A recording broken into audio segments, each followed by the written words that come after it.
really grateful to have Bruce Baber, the senior partner at King and Spalding and counsel for Google, give us kind of a behind the scenes of this important copyright case, Google versus Oracle. And it has great implications for the software interface language, or APIs, that many of us are used to, and whether or not use of APIs actually constitutes copyright infringement. So that is the 30-second high level. Matt, I'm going to turn it over to you if you want to add anything. Not at this time. I think we'll just turn it over to Larry. Hopefully by the end of the presentation, we'll have the breakout rooms figured out, and you'll have instructions from me at that point in time so we can do that. But Larry, please go right ahead. Hi, everybody.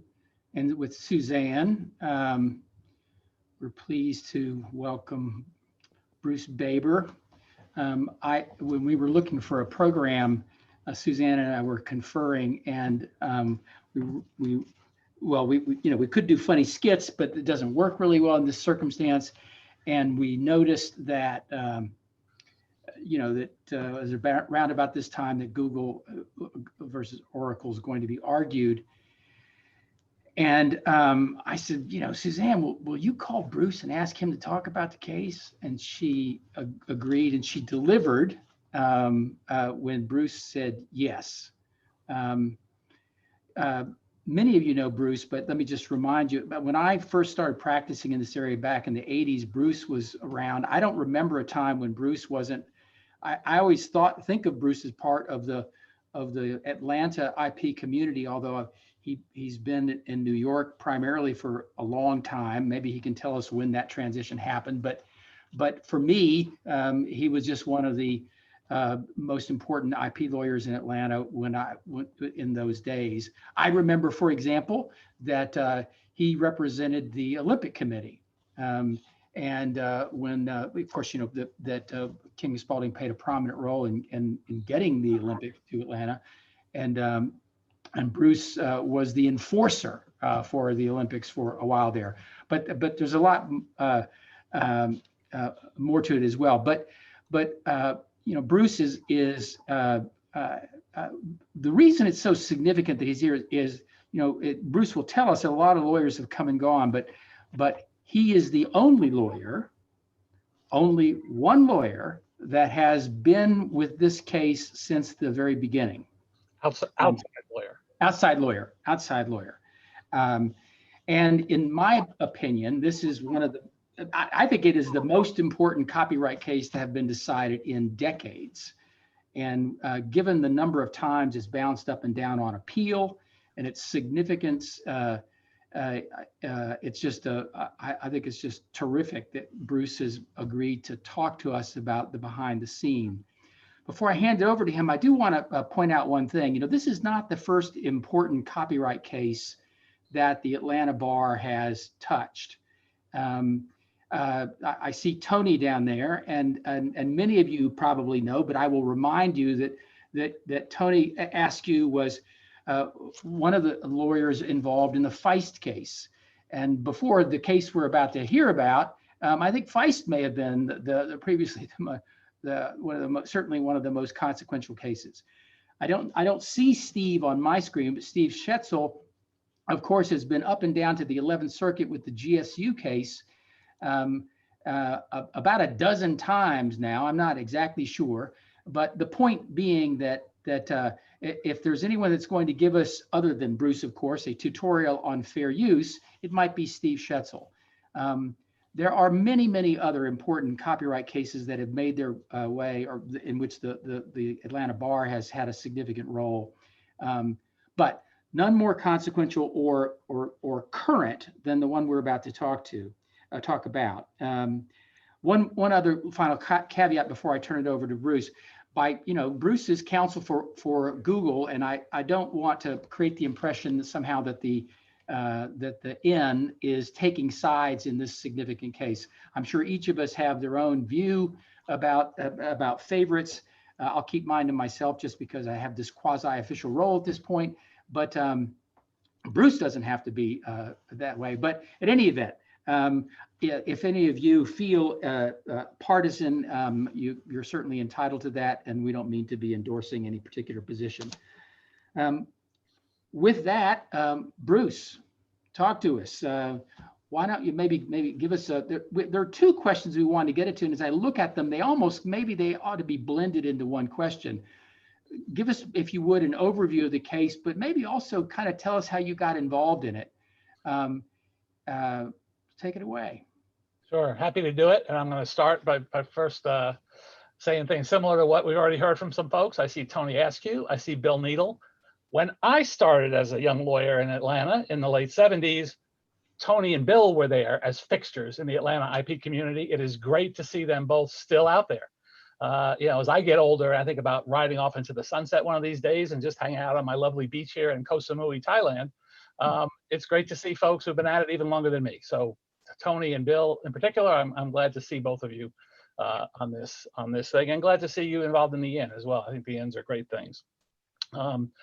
I'm also going to say too, Larry, not just Feist and the Georgia State case that Steve's been handling, but y'all had the Georgia, the publicresearch.org case in the Supreme Court decided this year about the Georgia Code annotations. So I know some folks in this group were also involved in that one. And I will just point out that it was not Tom Goldstein who argued our case for Google, but one of his partners who argued that case and won it if I'm not mistaken, in front of the Supremes. So we're hoping that their copyright string remains intact.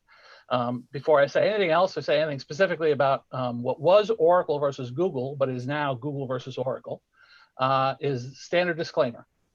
Nothing I say can be attributed to Google, to any of my co-counsel, to anybody else in the case. What you're going to hear is just me, nobody else. I know this is being recorded, and I'm trying to be careful about what I say, but this is not for attribution, or certainly not attribution to Google.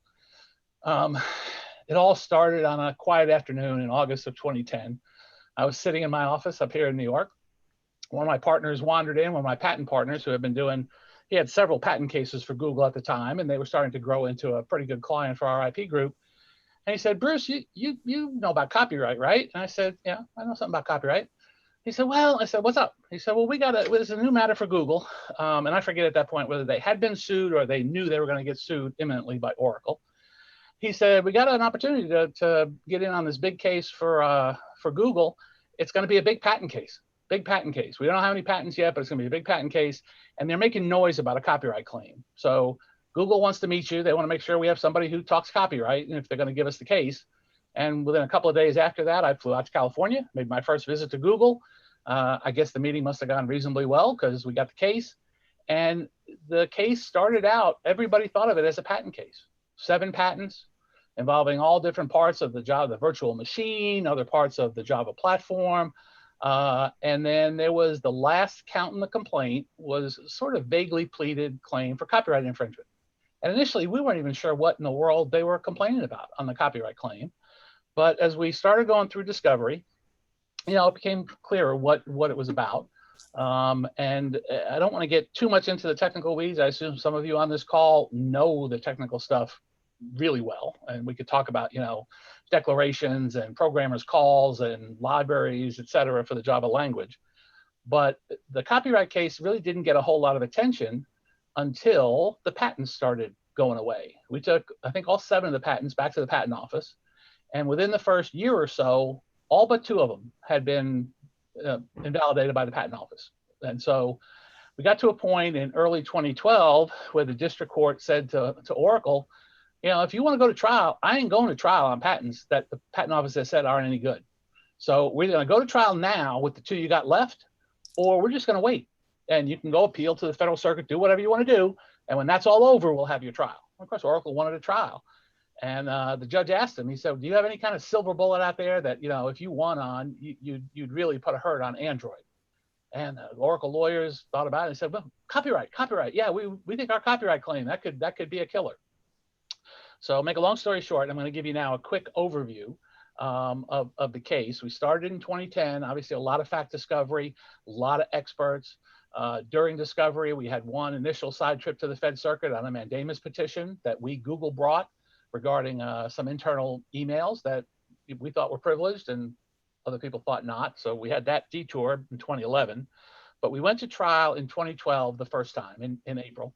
That first trial was supposed to have 3 parts to it. First part was copyright. Copyright had become front and center at that point, and that was what we were going to go to trial on first. Then we were going to have trial on the 2 patent claims, the claims of the 2 patents that were left. And then if Oracle won on something, we'd have a third phase, which would be damages. We'd be all in front of the same jury. We'd have just a short break between phases, but that was the plan. It was a jury trial. Oracle had demanded a jury in the original complaint. Everybody knew we were headed for a jury trial on anything that could be tried by a jury. So in phase 1 of the first trial in 2012, we had a jury in the box, and the jury was impaneled for 2 reasons. They were impaneled to answer the substantive copyright questions. Is there infringement? Was it a fair use? The jury also was impaneled as an advisory jury on Google's equitable defenses of waiver, acquiescence, etc. And they were asked to answer specific fact questions relevant to the equitable defenses that the court would decide later. While we were presenting those issues to the jury, we were also at the same time trying a bench trial to the court, who was going to decide the copyrightability legal question. So we went to trial, 2.5 week trial. I forget, it had so many trial days. The jury was out several days. And the jury in that first trial was instructed to assume that what Google had used was protected by copyright. Just assume that. They weren't told the judge would decide that later, and they were just told to assume it. And the jury came back, and we went to trial on 2 different types of works. One was the actual code, the Android code, where these declarations were used. And then we also went to trial on the documentation. Oracle claimed not only was the lines of code infringing, but also the documentation that explained the libraries and explained the methods and the organization, et cetera. The jury came back and said, as to the code, yes, assuming it's copyrightable, you infringed. As to the documentation, no infringement. They were different enough. And the jury, the first time around, and this becomes important later, they couldn't reach a verdict on fair use. We were told later at talking to the jurors that they were 11-1 in favor of Google, but there was an Oracle holdout who simply would not go along with a fair use verdict. That ended phase 1. We immediately, I think we had a less than a 24-hour break. We then immediately started putting on the evidence on the 2 patents that were left. We pared it down to try and make it as simple as possible for the jury. We argued only non-infringement. We didn't try any validity issues to the jury. And the jury came back after phase 2 with a verdict in favor of Google on every asserted claim not infringed. So of course there was no need for phase 3, although Oracle still tried to have a phase 3 on some silly sort of copyright issues that, it just takes a while to explain them, and I don't necessarily go into it here. But that was the end of the first trial. And then about 2 weeks later, we got what we thought was a really nice opinion from the trial judge saying that the declarations are not protected by copyright. They are not copyrightable. So that pretty much finished it at that point. Because of the patent claims that were in the case, of course, we went up to the Fed Circuit instead of the Ninth Circuit. And I think you all know the general parameters from here, right? The Fed Circuit the first time around reversed on copyrightability and said that they thought that these declarations are copyrightable. On fair use, Oracle made a pass at trying to get them to rule as a matter of law that it was not fair use and fine for Oracle on that basis. And the Fed Circuit the first time said, no, we can't do that. We're an appellate court. This is a fact question. It's got to go back for a trial. There's a lot of disputed issues. Fine. We go back, 2016, trial number 2. The only issue in trial number 2 was fair use. We went to the jury on a general verdict. Was Google's use for fair use? The jury said yes. Okay. We were supposed to have a second phase to that trial as well. If Oracle had prevailed, it would have been damages. Didn't get to damages again. So we go back up to the Federal Circuit. And this time, those of you who have read their opinion, some observers might say you can scratch your head over exactly what the Fed Circuit did the second go around, but they had a general jury verdict on fair use. And they said, well, fair use, you can kind of do de novo review, and it's not really a pure question of law, but we can only try and figure out what the jury must have decided with respect to disputed historical facts. And as to everything else, we can just do whatever we want. We can just, as an appellate court, just rule on all this stuff. And they reversed. They said, as a matter of law, what Google had done was not a fair use. Okay. Now, we had tried to go to the Supreme Court after the first Fed Circuit opinion in 2014, when all we had out of the Fed Circuit was a definitive ruling on copyrightability. At that time, Oracle opposed, and the solicitor, both times the court asked for the views of the Solicitor General on our cert petitions. And the first time around, the Solicitor General said, no, you shouldn't take the case. And one of the arguments they made was that it's premature, that it would be more appropriate to address this once fair use had been decided, because some of the issues Google was raising on fair use were legitimate issues with respect to competition and others. So they said to the court, now's not the time. You don't need to take this case. So after the second Fed Circuit decision, we had done what we needed to preserve the copyrightability for further certiorari review. And so in early 2019, we filed a cert petition with 2 questions presented in it. One was the original copyrightability question from back in the first trial in 2012 and the Federal Circuit in 2014. And the second was the fair use issue. Case got briefed, court granted cert, case got briefed. We were supposed to go to have the argument in March. And of course, the March calendar was the first calendar that the Supreme Court postponed this year. And as they went through the spring with COVID, et cetera, they picked out the cases that they really, I think, felt like they needed to hear and decide by June, like the faithless elector cases and Trump's tax return cases and the things that really had some immediacy to them. And the rest of the cases from the March and April calendars, they said, we'll come back to you guys in the fall, right? Well, they said a little more formally than that, but they said, we're going to set you down for argument in the fall. At that point, everybody sort of thought, well, by the fall, we'll be back to having normal in-person arguments in the courtroom in Washington, et cetera. And I think you all know that hasn't happened. We had the virtual by telephone style argument last week, I think it was. I'm losing track of time. But in the meantime, the court sort of teed up a third question presented for us. After we were postponed in March, the court, out of the blue one day, just entered a short order saying that the parties are directed to file supplemental letter briefs on the standard of review for fair use and the Seventh Amendment implications, if any, of what the Federal Circuit did, basically. So if you looked at the transcript or you heard the argument, the justices were all over the lot. Some of them asked about copyrightability.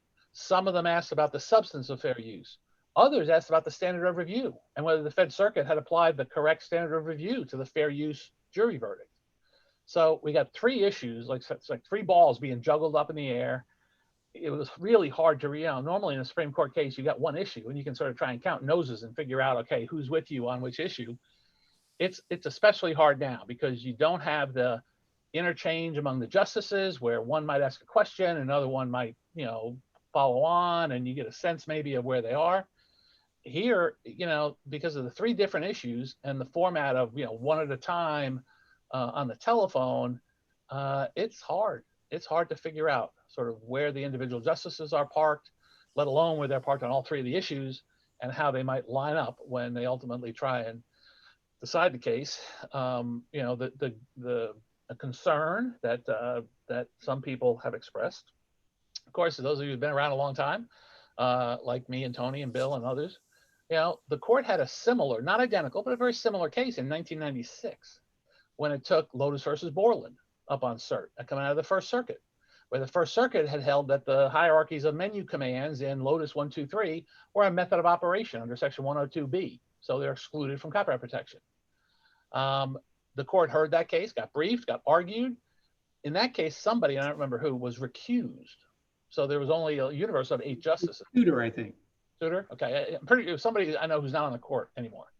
And the court split 4-4 by an equally divided court. So you had an affirmance by an equally divided court in 1996. So here we are, 24 years later, and the court is coming back to a very similar issue involving, computer software and computer code. So that's, I don't know, I'm paying attention to how long I've been talking, and I forget how many minutes you allocated to an overview, but that's my opening overview.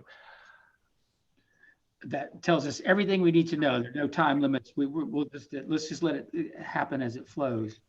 I did want to ask about the difference between the first and the second trial.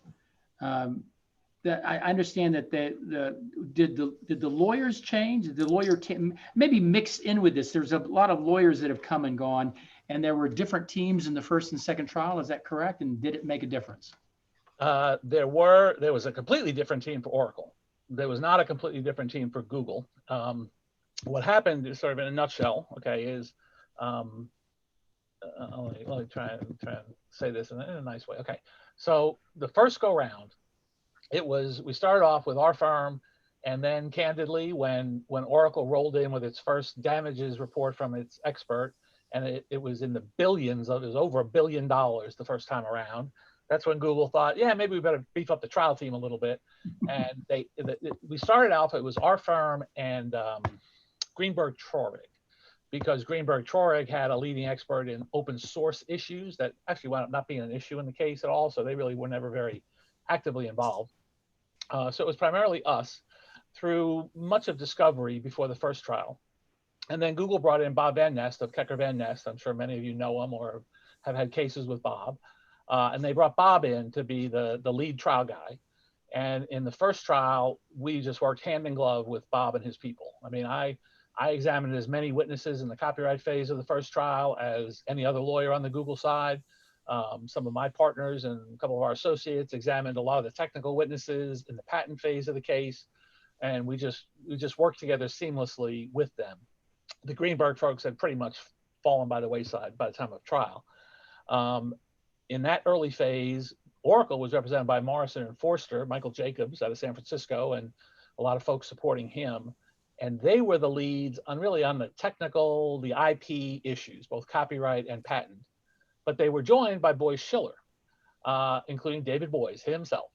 And those of you who may remember is that a couple of years before that, or maybe even just a year before that, Boyce Schiller, on behalf of Oracle, had rung the bell big time against SAP and gotten a more than $1 billion result for Oracle in another case out there. So it was clear that David and his people were there to just get big money damages, right? And they just examined the business witnesses. You know, they made all the arguments that could bear on damages, you know, what a bad actor Google was, et cetera, et cetera. And that was their team for the first trial. On appeal, the first time, Oracle brought in Oric, Joshua Rosenkrantz, who's a well-known appellate advocate. They brought in Josh and his team. And I don't even remember at this point whether the Morrison, Forster, and Boyce Schiller folks were even on the appellate briefs the first go round. I have to go look that up. But Oric was clearly in charge of the first appeal, trying to get it turned around on the copyright. And I think I said earlier, but if I didn't, I should have. Oracle never even appealed the patent results, right? The jury verdict on the patents, that was never even an issue. It's only been copyright on appeal from the get-go. And Joshua got it turned around for Oracle. He got that reversal at the Fed Circuit the first time around on copyrightability. When we went back down to the district court for the trial on fair use, it was all Oric. It was Oric lawyers from New York, San Francisco, Los Angeles, all around the country. They brought in to try the case a second time on fair use. And it's been all Oric ever since for Oracle. We stuck with our team. Bob Van Nest and his people were primarily responsible for the first Federal Circuit appeal. Our firm was primarily responsible for the second Federal Circuit appeal on fair use. And it was at that point that the Google team expanded and we brought in several Supreme Court folks for the second round of cert. And as you all probably know, so Tom Goldstein of his specialty boutique firm argued the case on behalf of Google last week. So there have been some changes. There were some very different style differences between the first trial team for Oracle and the second trial team for Oracle.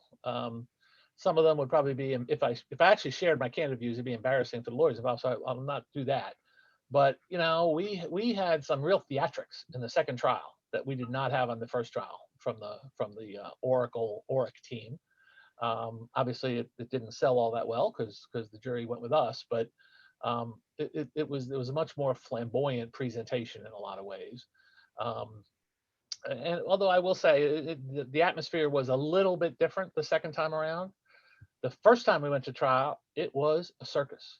I mean, it was, you know, every morning on your way into the courthouse, TV cameras, reporters sticking microphones under your nose.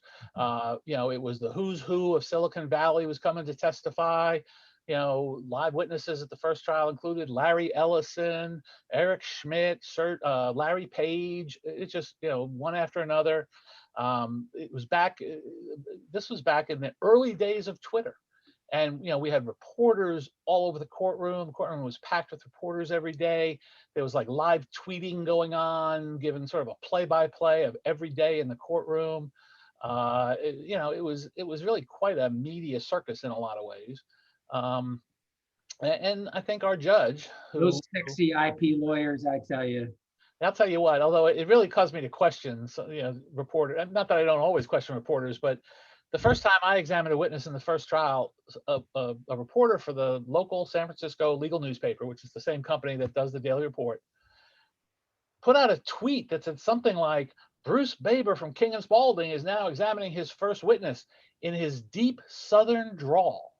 I was thinking, who is she listening to? Because I've been accused of a lot of things in my life, but having a deep Southern drawl is not one of them. So anyway, the second time around, there was still a lot of media interest, right? We still had the occasional reporter, cameras outside, etc.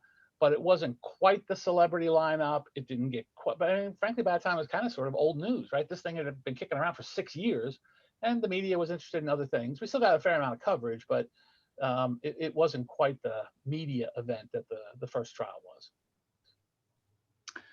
Well, so what do you cases like this? We often get there's questions come up about is this the right kind of case for a jury to decide? And there's usually a lot of skeptics who think that, well, juries can't really get it.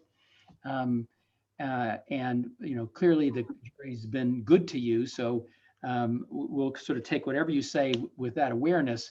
But I am curious about your view of trying a case like this to a jury now that you've been through so much. Oh, I am, and I've always been a big believer in the jury system. I believe that with appropriate instructions and with a good courtroom presentation, juries understand what you need them to understand, right? Obviously, and there's other people on this webcast who have way more experience than I do, probably with juries. But you got to keep it simple. You got to use words that they understand. You got to have a story to tell that they can embrace. But I always felt like both of our juries, What was your story? What was the emotional hook?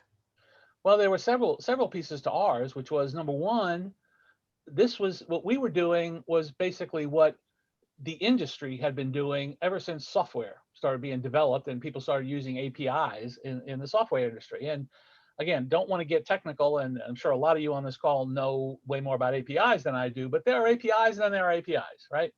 The interfaces that are at issue here are a particular kind of interface. They're called an application programming interface, but they're really, it's a language API, right? It's a way to access pre-written code for using a certain language, right? And you have to explain enough of that you have to have a good analogy that the jury understood. The analogy we wrote at trial both times was a file cabinet analogy. That if you want to find something, you want to find a recipe for your apple pie, well, first you go to the room marked kitchen, and then inside kitchen you look on the file cabinet for recipes, and then you open the drawer and you fill out the folder for pies, and inside you'll find apple pie and you'll find all the other pies. It's just that kind of a system. But I really don't have any qualms. If you think about it, I mean, all the kinds of patent cases that are tried to juries and have to look at infringement issues and decide them as a question of fact. Products liability cases, we have to decide whether a product is inherently dangerous, whether it's defectively designed, things like. I don't think that copyright cases are any better or worse in terms of the technology or the science than lots of other kinds of cases that we let juries decide. And the beauty of the jury system is that you may not agree with what the jury did, but as long as you follow the normal rules, that there has to be at least enough evidence for the jury to come out either way. The case goes to the jury, and what the jury decides should be it, right? That's the whole idea of a general verdict. And there are checks on that. The instructions have to be correct. Like I say, there has to be at least enough evidence on both sides that the jury could go either way. And if that's the case, some juries may say yes, fair use. Other juries might have said no, not fair use. But that's why we send mixed questions of law and fact to juries all the time and let them decide it. I don't think it's really any different from any other kind of case that can be tried to a jury. Terrific. We have some questions now from others, and just to kind of for organizational purposes, so I don't have to, maybe if I can, so the order of these questions will be Lauren, Mary Grace, Susan, Lillian, James, Brad. So again, Lauren, Mary Grace, Susan, Lillian, James, Brad. Lauren, take it away. Bruce, thanks so much again for coming to talk to our group. We really appreciate some of the insight that you have. Obviously, you know this case better than anybody else, and it's quite a complicated doozy of one. But we noticed that there was a significant amount of supplemental briefing, and we were just curious how that kind of came about. And then also we noticed that Tom told the justices, since we watched the actual argument, some of us from our group did, he explained to the justices that the best argument is the standard of review. And so we were just curious if you would agree with that. Well, first on the first question, when you say supplemental briefs, okay, I want to just draw a distinction between the supplemental briefs that the court asked us for on standard of review. There's just two of those, one from us and one from Oracle, that we did simultaneously in August of this year. But then there were also all the amicus briefs, right? And I did a thing last week for a different organization where I went back and counted up. And if you count the first Fed Circuit appeal, our first petition for cert in 2016 or 17, the second Fed Circuit appeal, the cert stage amici we had this time around, and then the merits amici, I think there have been more than 110 amicus briefs filed in this case from start till now, right? And I think it was clear from the argument that some of them the court is paying attention to and had read. I mean, I forget whether there's 2 or 3 of the justices specifically referenced the brief that was filed by the, whatever we had, 84 or whatever, computer scientists in support of Google. That one seemed to make a difference. The Microsoft brief seemed to, that was mentioned by a couple of the justices. And, you know, I think amicus briefs, yes, you always get sort of what I'll call the usual suspects, right? The folks who line up on the same side in every technology case or whatever. It depends on whether you're the Electronic Frontier Foundation or, you know, somebody else on the other side. You can predict what they're going to say, which side they're going to be on, et cetera. But there were a lot of amici who weighed in, who are not necessarily folks who are normally out there, you know, sticking their neck out with an amicus brief. So I think that's what the court looks for, and the court says that, you know, amicus briefs that give a different perspective necessarily from what the parties are saying are helpful for the court. So they got what they asked for in this case in spades. I don't remember. I didn't go back and look and see whether Tom Goldstein said that standard of review is the best issue. He meant it's certainly. We think it's a pretty clear issue just in terms of what the Federal Circuit did with the jury verdict. And, you know, there's not sharing any secrets. There's a lot of speculation out there in the world that the standard of review issue is one that could give the court a relatively easy way out, right? Where they don't have to tackle intricacies of, you know, method of operation, merger doctrine, section 102B, copyrightability, and all the permutations and you know, issues surrounding fair use. They could just say, you can't do this with a jury verdict, Fed Circuit. You can't just say, oh, we're going to treat it as advisory and engage in de novo review. I mean, so whether they'll do that or not, I don't know. I certainly think it was not a bad thing for Google that the court asked for supplemental briefs on that and is so interested in the standard of review. But, you know, that's sort of the wild card because, like I said earlier, that's almost like a third question presented that, you know, wasn't even part of the original briefing in the case. I mean, we certainly talked about standard review and we pointed out that no court in the United States, as far as we know, has ever before set aside a jury verdict of fair use. But what the Fed Circuit did was really unprecedented. But you know, we shall see what they decide to do with that. So what do you think drove their request for that additional briefing on that topic? Well, of course, you never know. They operate under such a cone of silence. But I can only imagine that. And I asked some questions about what does it take for something like that to get ordered by the court. I've been told, it could just be one justice. Especially what happened was we were set for argument in March. If we had argued in March, they would have never had these supplemental briefs, right? That came later. It was after they pushed us back to the fall. So whether they were in the process of working it up for the argument they thought they were going to have in March, somebody's clerk said, hey, there's kind of a strange standard of review issue floating around here. And, I'm not sure we have enough on it. We better ask. It could have been one justice. It could have been more than one. You just never know.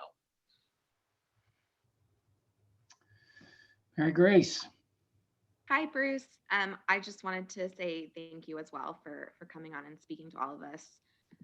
My question is sort of more about the practical consequences of the case. So if the court ends up ruling in favor of Google, how does Oracle protect itself going forward?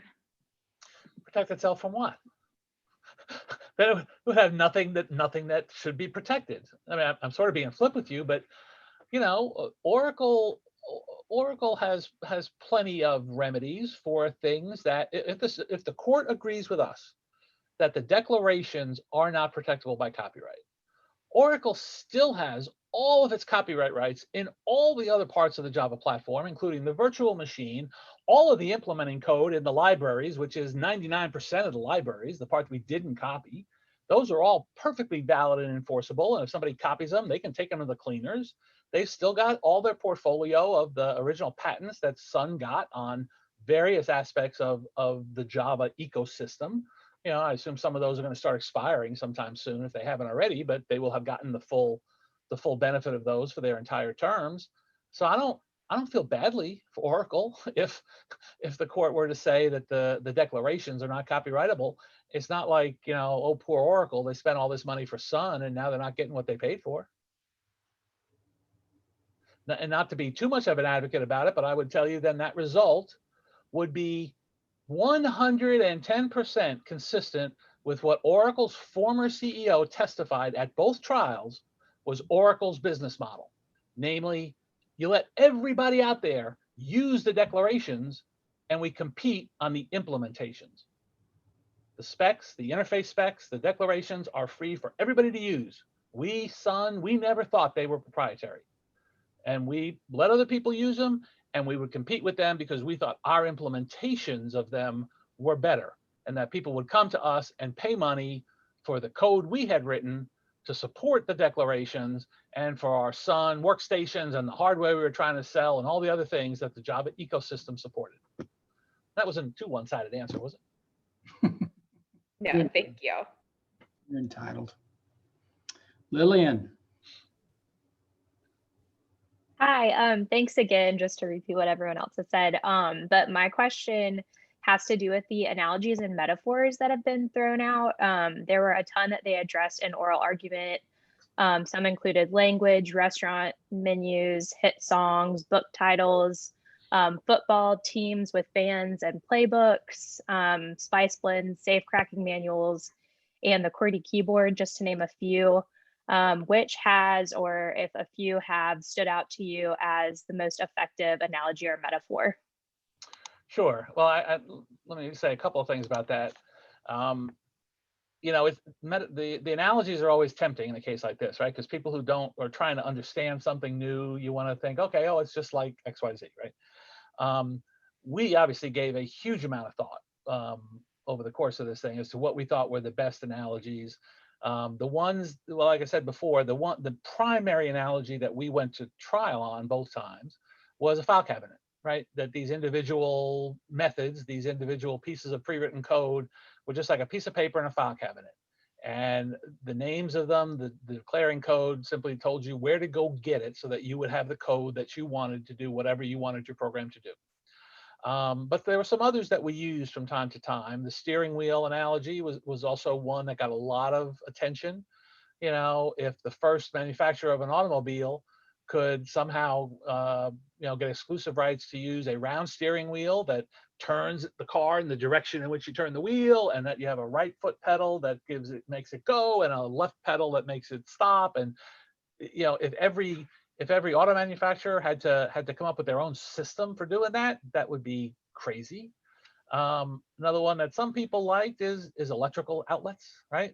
if every manufacturer of you pick it, whatever industry, it could be some appliance industry, it could be the electrical infrastructure, electricians in the world.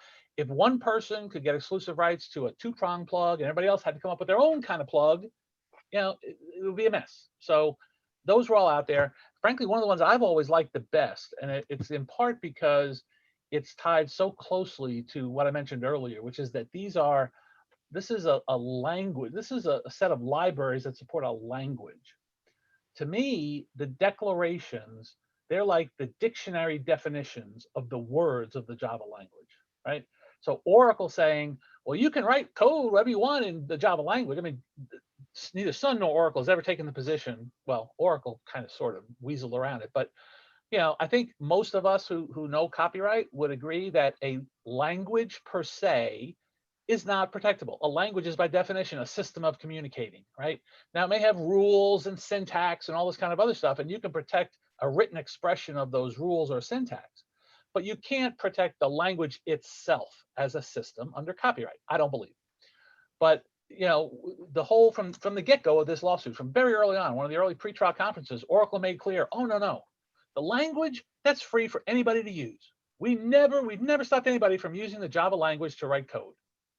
So I've always thought that what they're doing here is kind of like saying, well, you can use my language, but you just got to make up all your own words, right? Which is sort of, give with one hand, take away with the other. But yeah, there's no perfect analogy. Other people are more fond of other analogies, and certainly the Supreme Court did its best to try and come up with I'm not sure every justice tried at least one analogy, but it was pretty close to that.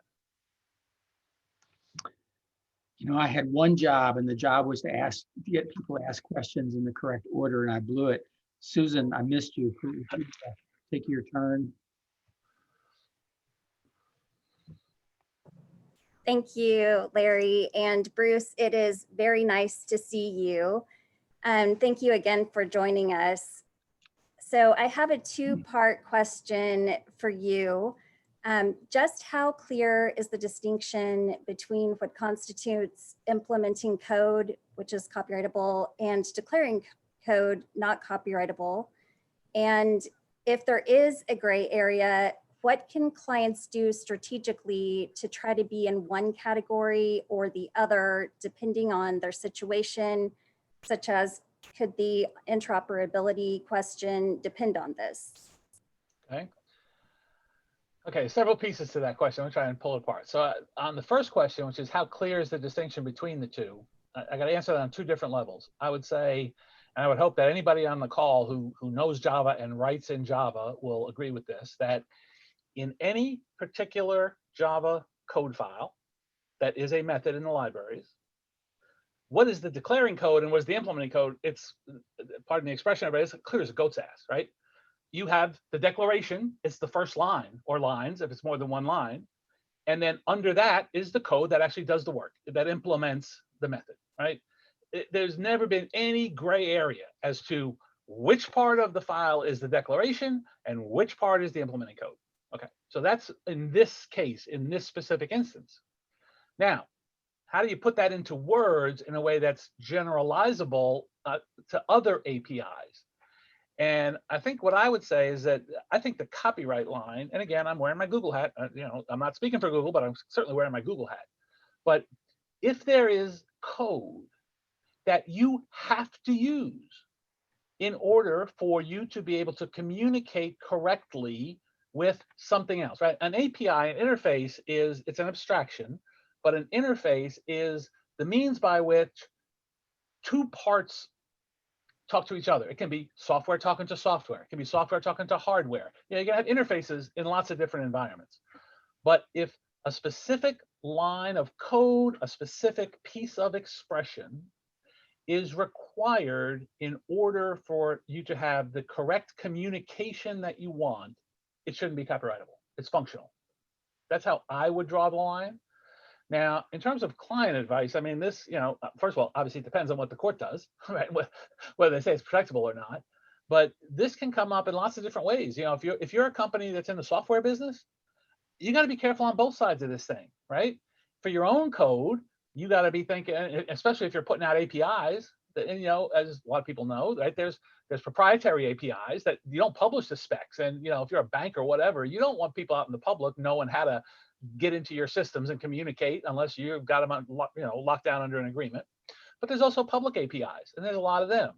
And there's all kinds of other interfaces. So if you're writing software, you know, you got to think about, well, what about my interfaces that my engineers have created for my program to work, both with my own program and other programs, as well as third-party programs? And what about the APIs, third-party APIs that I'm using, so that my software can talk to their software, right? It gets you both ways. And it can come up, obviously, in copyright issues, offensive and defensive. It can come up in all kinds of transactions when you're trying to do diligence. Does somebody have a risk of infringement because they use somebody else's interface? You know, maybe thinking, well, everybody, you know, it's out there and everybody can use it. Lots of different ways it can come up, and I think a lot of people are hoping the court gives us some guidance on this issue. But you know, they're the Supreme Court; they may not.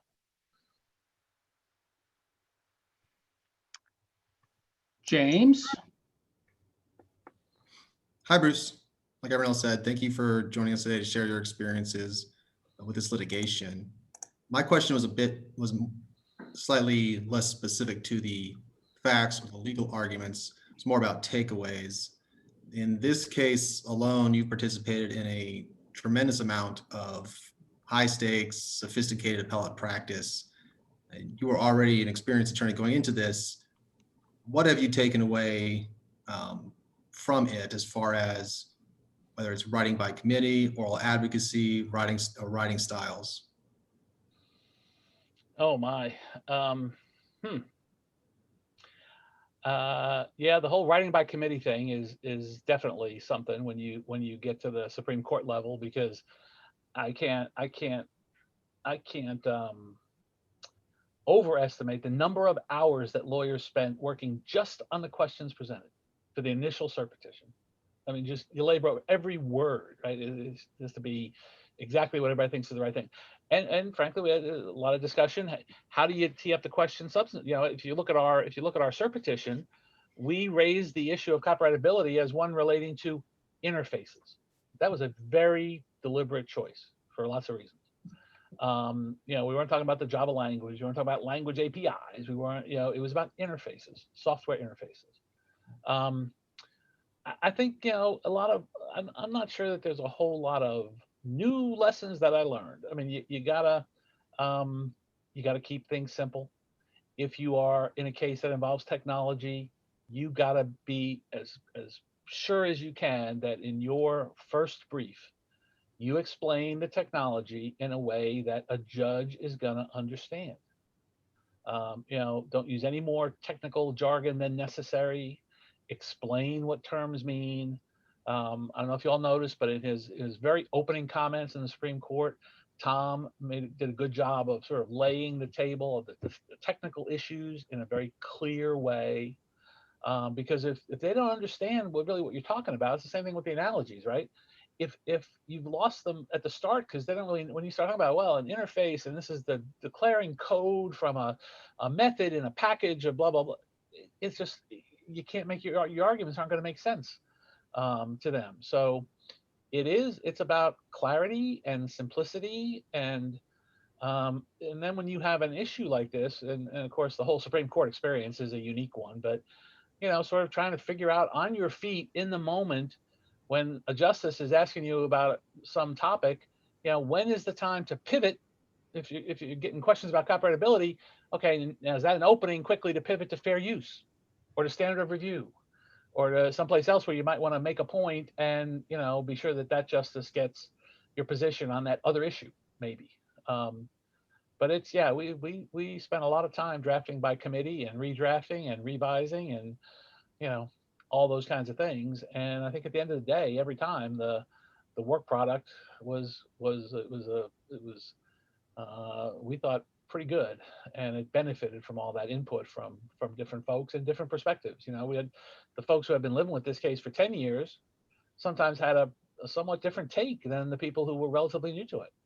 And, you know, we're on it only for the Supreme Court experience. So I don't know what more beyond that. Thank you. Brad? Hi, Bruce.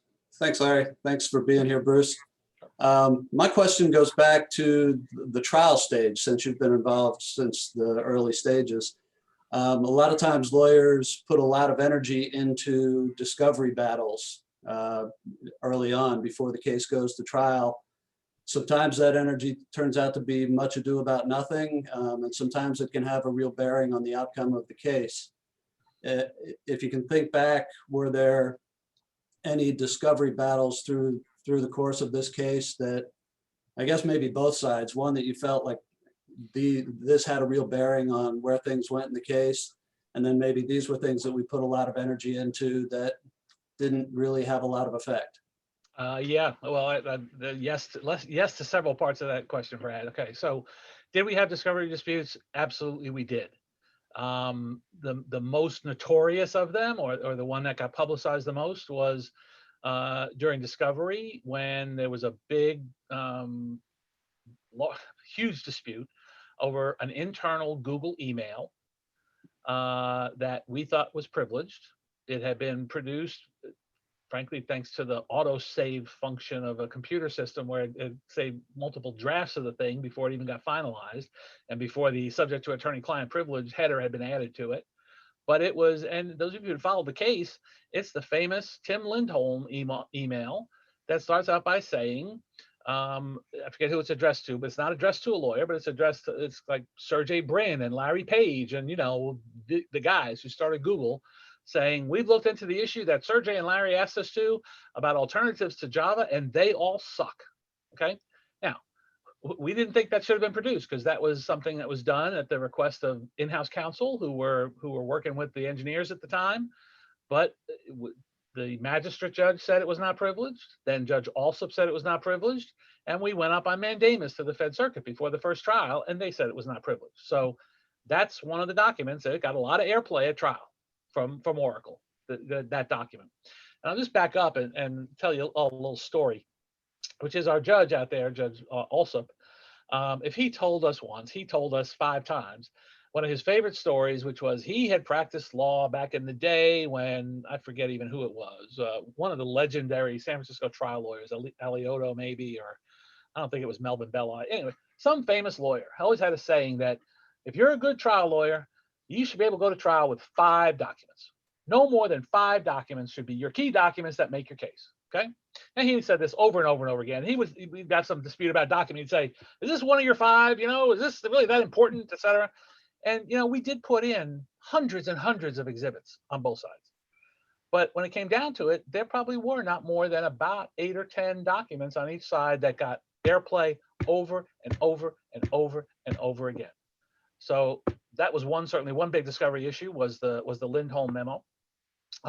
Also had huge discovery issues over the damages experts. When Oracle's damages expert rolled in with his, very creative $1 billion plus damage model, we took, deposition.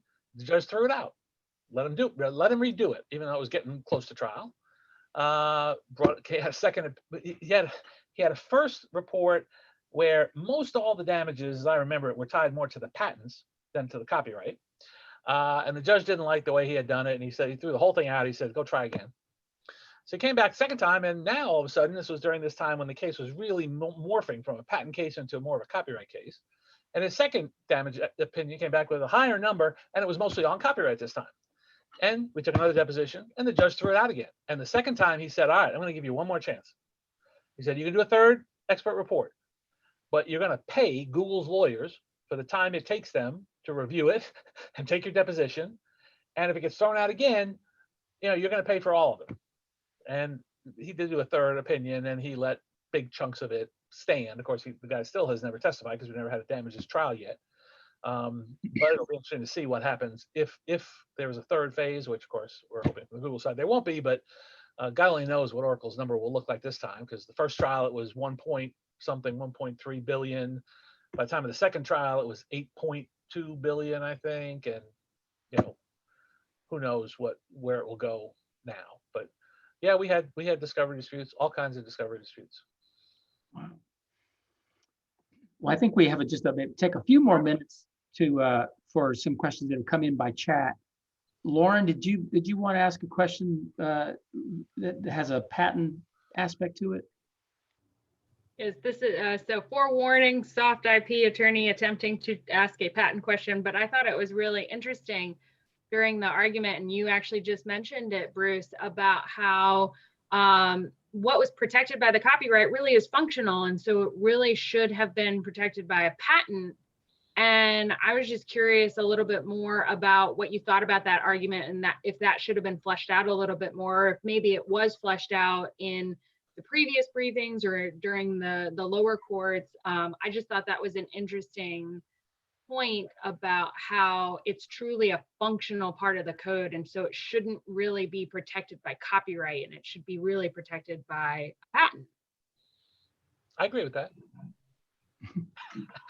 No, Of and course, right?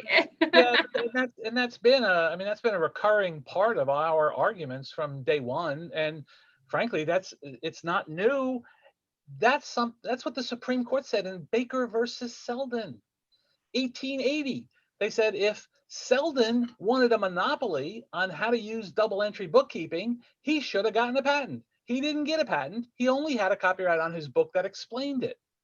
And so that argument has a long history of sort of when you're dealing with things in the copyright field that are intended to be used in a sort of broad brush kind of way. And it's, there's that same theme was certainly a big part of Lotus versus Borland, the First Circuit opinions, both the majority and Judge Boudin's concurring opinion. It was in all over the Ninth Circuit cases involving Sony and Sega and others, involving interoperability and being able to reverse engineer the code in order to determine the interface specs, et cetera. So that's not a new issue. And that's where, people who believe that copyright should not, you got to make sure you define functional correctly.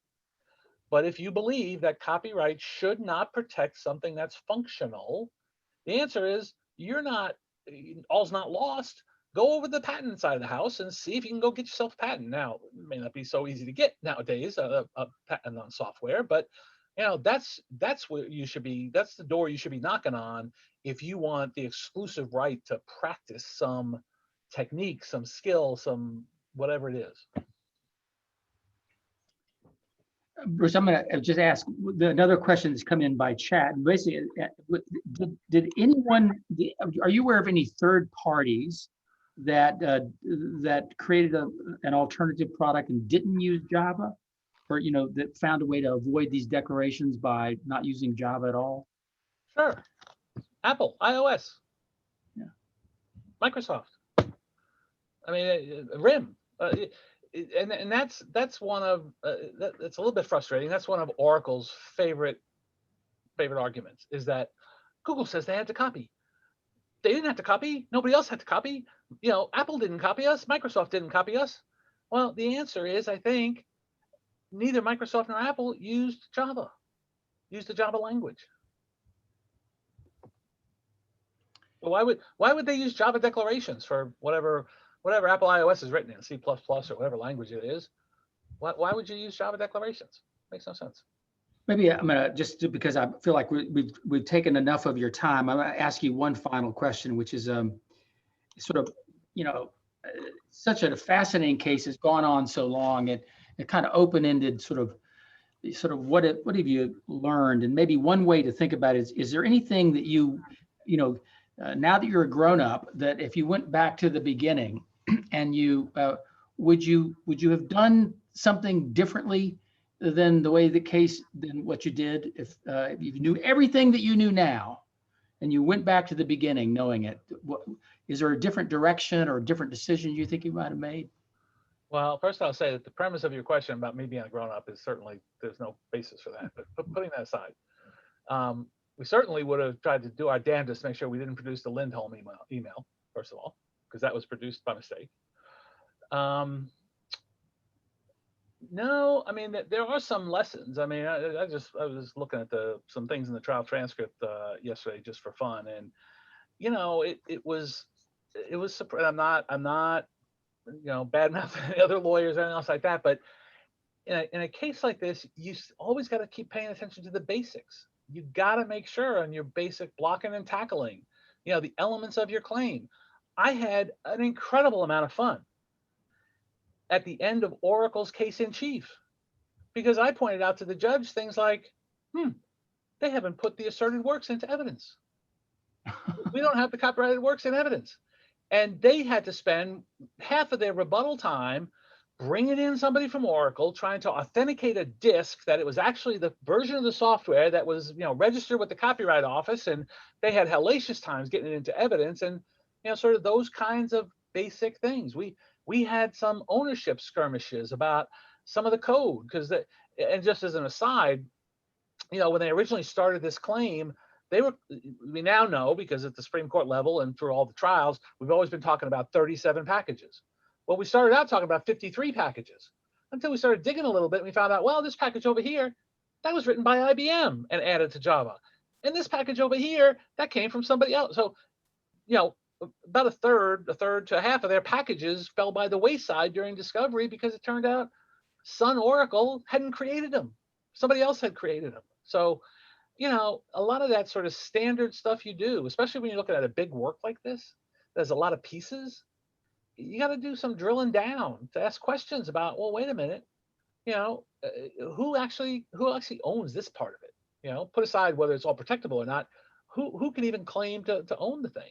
So those kinds of things, those basics, you can't lose sight of the basics once you get, excited about your themes and the big picture and all this kind of stuff. But I don't know that, frankly, that there's a lot that we would have done differently. I mean, hell, we won both jury trials.